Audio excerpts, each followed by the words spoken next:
Hey everyone, and welcome back to another video. Today we're going to do a complete teardown of this camcorder from around 1989. So a Minolta camcorder, video 8. Comes with this lovely hard case. I'm sure we'll use this case probably for something else. The camcorder is completely battered and broken, which is why I decided to do a teardown video on it.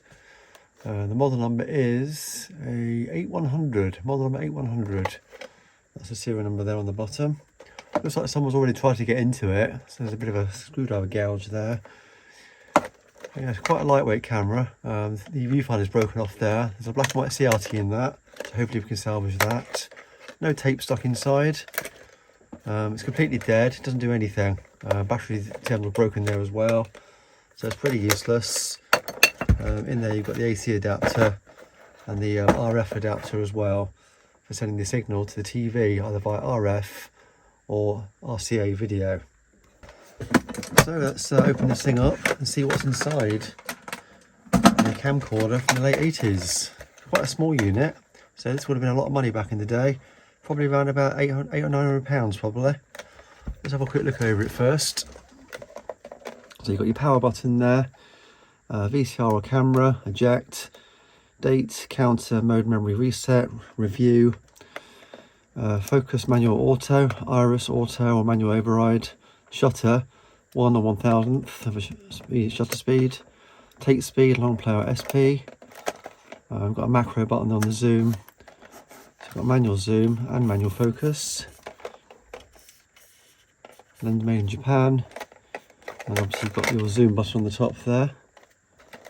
It looks like there's some kind of an accessory port there, because that pulls back. It's probably for the video out actually, on the video out adapter. Record, start, stop. TV zoom lens, 9-54mm, 1:1.4. Microphone is perished, the foam. That's your infrared sensor there, I think, for the focusing system. So it's quite a primitive one, it's not through the lens. Oh, sorry, there's some buttons on the top there. Erase, insert, fast forward, play, rewind, stop, pause, frame advance. Yeah, it's a shame that's broken off. Yeah, I think this has come to the end of its life now. It's not really useful for anything else. While we'll look and see what's inside of it.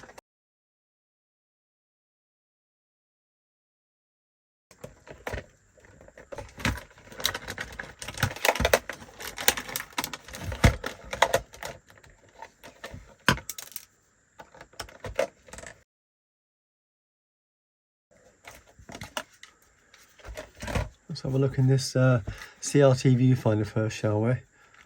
These usually pull off. That's your diopter there for adjusting the focus for the diopter. And you've got a focus and brightness button on there. That's what usually gives it away when it's a CRT. The later camcorders from the 90s onwards, obviously when it had LCD, they were a lot smaller than this. Here we go. So let's have a look. Any branding on here? Can't see anything. Sometimes they're made by Citizen. Got some scoring there on the side from where people have let the sun go through the diopter and it's magnified. The sun like a magnifying glass. Caps look okay, so that probably works. No surface mount caps, so that's good. Sony camcorders from this period and onwards started using surface mount caps, and as you all know, they always end up leaking. So I may try powering that up at the end of the video. There's always a screw under the hot shoe usually, and I always forget about it. There you go. There's always a couple just underneath there.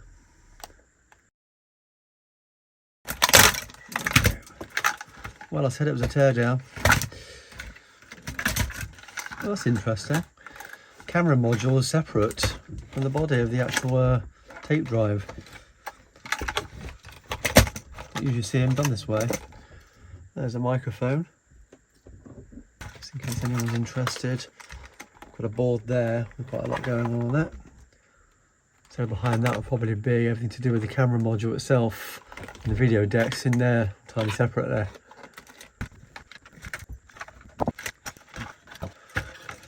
Certainly gone about putting this one together in a different way. It's so different to the Sony's.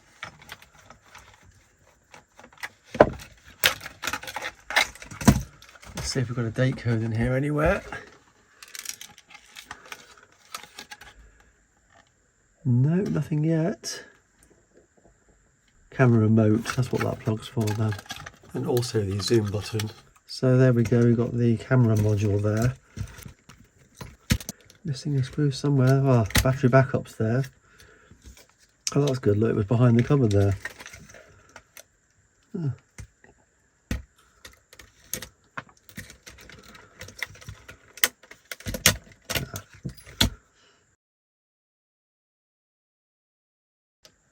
Interesting, a lot of the caps in this are through the hole, which would have made it a lot easier to work on for a repair.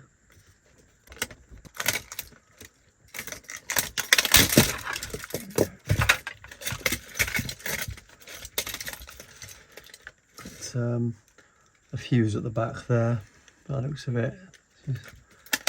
DC in there.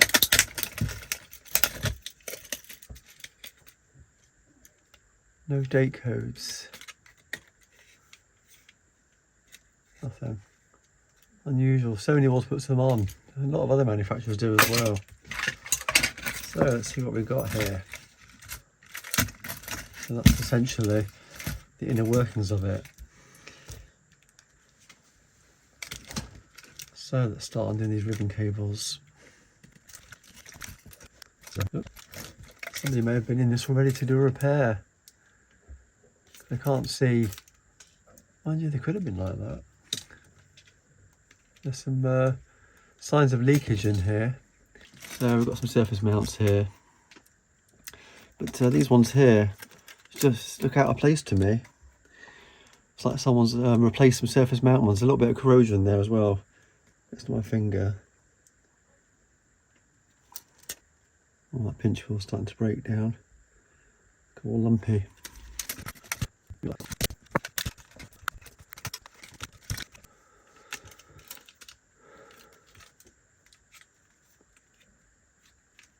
This is certainly densely populated. That was like an afterthought. These boards here have all been painted over basically to hide what's on them. This is what manufacturers used to do back in the day. So if another rival company got hold of something and took it apart, they couldn't see what parts they'd used. Unless of course they scraped off all the paint. That certainly has some afterthoughts, hasn't it, in the factory. Got these tiny little bodge wires. Component there, ceramic capacitor. Got a tiny PCB just there.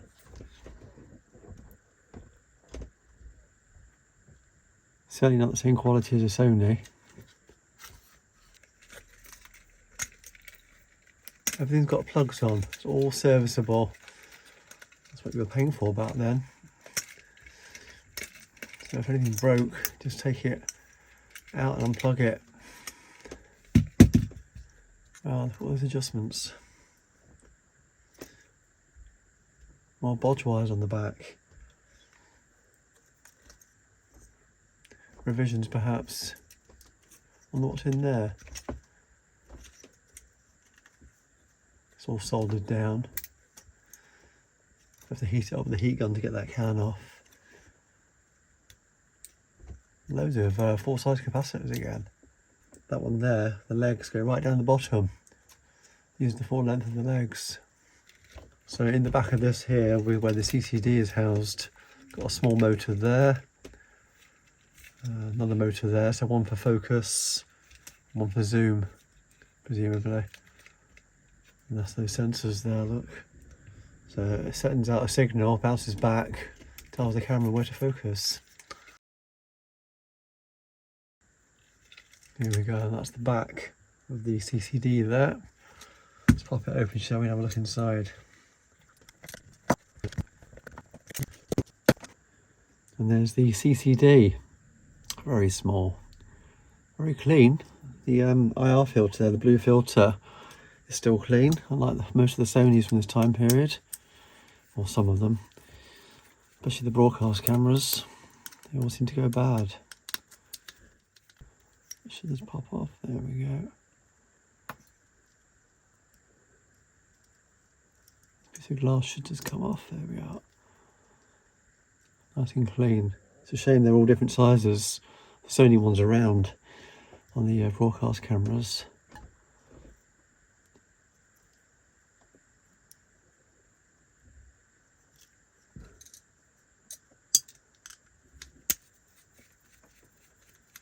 Don't think this will come off actually.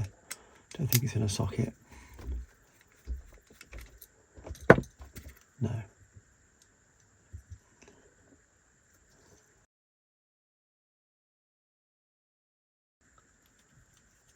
Looks like there's actually a third motor in there, which is probably for the aperture. Looks like this one's actually stuck in the lacing up position. And here is the camcorder in its entirety. These are all the parts that are inside that I've removed. And I must say there's quite a lot here. Next up, I want to have a look at the CRT viewfinder to see if it will actually work. If it does power up, we'll put a signal into it. So let's do that next. There are several cables on the plug of this, but you only need a few of them. And these are ground, plus 5 volts DC, and composite video. It's quite easy to find the ground just by looking at this can here and following any minus traces from capacitors. Then you just need to find the plus 5 volts and then last off the composite video. And I'm pleased to say that this one is actually working. Here I am having a little go on Space Invaders using one of those little cheapo game controllers. If you are going to try this yourself, just be careful with these CRT screens. They may be small, but they can still pack a punch. They hold a lot of voltage even when they're switched off. So some of these tubes are square and some of them are round, and this looks like it might be a round one.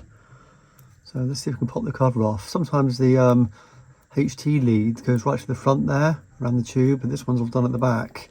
So this one's safe to open. There we go, just some clips. Oh, it's a round one. I was right. God, doesn't that look cool being round? Let's see how wide it is. So you're probably looking at about 15, 16, 17, 18 millimeters for the width of that. That's tiny, isn't it? I bet the rest of this could probably be taken off as well. Actually, off camera, curiosity got the better of me, and I just pushed this back. It just does come off, and just a little bit of a gasket there, rubber gasket. And then I could probably pull that off, break that off probably. But yeah, you can see the front of the tube there, the phosphor is on at the front. So I guess really this is a bit like a deflector, I suppose, to direct the light so there's no light leakage into the side of it. But that'll be interesting to use for another project. Oh, hang on a second, we've got a brand now. There we are, NEC neck. And it is a C1M41P45. And it says 7L112 underneath. Very interesting. Well, there you have it. I guess that just about brings me to the end of another video. Hope you enjoy watching that with me. It's always very interesting taking these old camcorders apart and other things from this time period. It comes back from a time period where things were just starting to become a lot more miniaturized. Certainly from the early video cameras from the late 70s and early 80s. They certainly did pack a lot into these old camcorders back in the day. I say this one's from 1988. I was quite surprised it had so many full-size capacitors through the whole ones. Looking back with hindsight, it probably could have been repairable, but you just don't know what the problems it could have had. Obviously these camcorders still have some useful parts inside, certainly the viewfinder itself. Again, that had full-size caps, no surface mount ones at all in there, that I noticed anyway. And usually when I open up the Sony ones, they've already leaked because they have the surface mount caps. But these have all been through the hole, and so far it seems to be still working. And these are quite useful as well for little projects. You can put them in little boxes, put a magnifying screen in front of it, and you've got a little test screen, haven't you?